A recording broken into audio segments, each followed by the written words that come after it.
नमस्कार, मैं पायल गुप्ता और आप देख रहे हैं वीर सूर्या टाइम्स।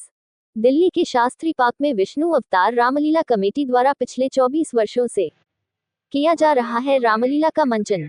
आप तस्वीरों में देख सकते हैं विष्णु अवतार रामलीला में मर्यादा पुरुषोत्तम श्री राम समुद्र तट पार पहुंच जाते हैं, वानर सेना के साथ युद्ध की रणनीति बनाते हैं। उधर राजा रावण झुकने को तैयार नहीं होते हैं, युद्ध करने की चुनौती देते हुए मेघनाथ को युद्ध के लिए भेजते हैं। लक्ष्मण जी को शक्ति लग जाती है, हनुमान जी द्वारा संजीवनी बूटी लाकर बचाया जाता है। आप तस्वीरों में देख सकते हैं अतिथियों का स्वागत विष्णु रामलीला कमेटी के लोग पटका पहनाकर स्वागत करते दिखाई दे रहे हैं।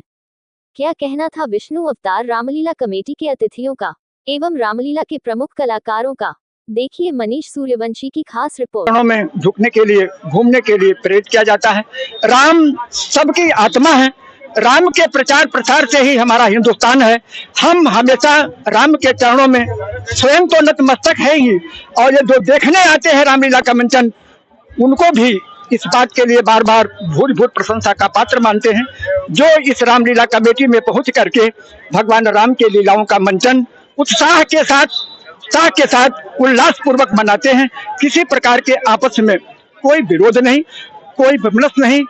राम राज बैठे त्रैलोका, हर्षित भय गए सब शोका। बैरु न कर काहू सन कोई, राम प्रताप विषमता खोई। दैहिक दैविक भौतिक तापा, राम राज्य काहू नहीं व्यापा।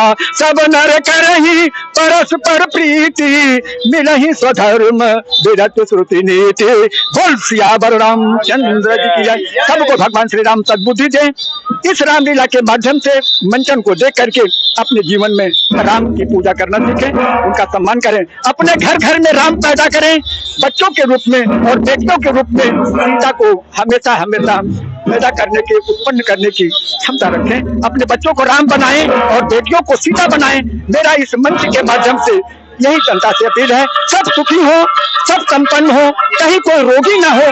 सब बोला है कि इससे बढ़िया रामलीला जमुना पार में मेरे ख्याल से नहीं होगी, इससे अच्छा मंचन नहीं हो रहा।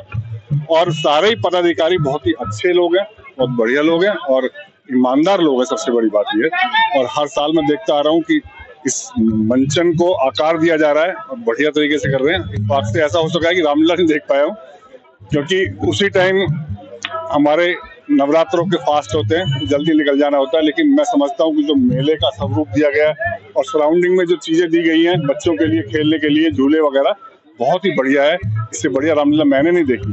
बचपन में कभी देखते थे, लेकिन वो बचपन था। लेकिन आज हम जो देख रहे हैं ना, इतना सब कुछ सिस्टम से है, तो बहुत बढ़िया लगा। और मैं समझता हूँ कि रात दिन ये इसी तरह से तरक्की करते रहे, विष्णु अवतार रामलीला इस तरह से बढ़ती रहे, चलती रहे। ये जमुना पार की सबसे बड़ी रामलीला होती है। यहाँ हजारों लोगों का आगमन होता है, यहाँ बड़ा एंजॉय करती है जनता यहाँ की, और ये भाईचारे का प्रतीक है। और मैं तो सबसे बड़ा सैल्यूट करता हूँ विष्णु अवतार रामलीला कमेटी के सदस्य, चेयरमैन, इतनी शानदार मैनेजमेंट को मैं बार बार सैल्यूट करता हूँ। इस बहाने लोगों का एंजॉयमेंट होता है, आसपास की चीजें देखिए, सराउंडिंग में मेला है, सब कुछ है। इसी बहाने कुछ साथी ऐसे भी मिल जाते हैं जो साल भर में 6 महीने में एक बार मिलते हैं। विष्णु अवतार रामलीला कमेटी के जितने सदस्य हैं, जितने पदाधिकारी हैं, वो शिखर पे जा रहे हैं। और आज की स्थिति ऐसी है कि दिल्ली की दूसरी 2 नंबर की रामलीला है, और हमारे जमुना पार में सबसे बड़ी रामलीला करके दी जाती है विष्णु अवतार रामलीला कमेटी है। इनका बहुत बहुत धन्यवाद, और उन्होंने बड़ा सम्मान दिया है, हर किसी को आने वाले सबका सम्मान किया है। बहुत बहुत धन्यवाद। दर्शकों को बताना चाहता हूँ, मुझे अभी पता लगा है कि आज उनका जन्मदिन है, रामलीला कमेटी का, जो कि इस समय हमारे एक बढ़ के रामलीला कमेटी। इसी कड़ी में जैसे आपने अभी देखा कि रावण ने विभीषण जी को अपने दरबार से निकाल दिया और रामादल में शामिल हो गए, तो इसके लिए उनके लिए भी शुभकामनाएं कि उनको प्रभु की सेवा का मौका मिलेगा। और मैं आपके चैनल के माध्यम से दर्शकों को बताना चाहता हूँ कि आने वाली विजयदशमी के पर्व पर हमने अपनी रामलीला के माध्यम से विशेष आयोजन रखा हुआ है, जो कि इसी पंडाल में, विष्णु अवतार रामलीला कमेटी के पंडाल में 3 पुतलों के साथ चौथे पुतले का दहन भी होना है, जो सनातन विरोधियों के लिए करारा जवाब होगा।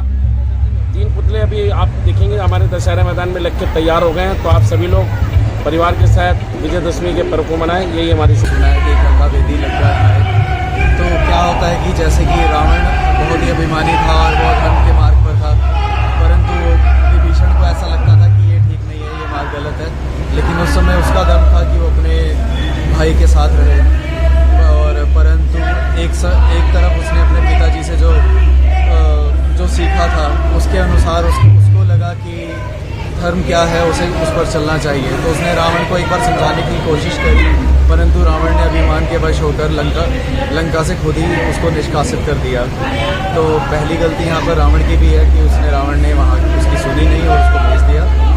और कई बार ऐसा होता है कि धर्म को पहचानना बहुत मुश्किल होता है, कई बार इसका डिसीजन लेना बहुत मुश्किल होता है, क्या सही है क्या गलत है।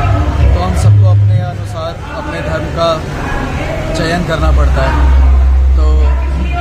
तो सही और गलत को पहचानना बहुत मुश्किल नहीं है, हम सबको पता होता है सही क्या है गलत क्या है।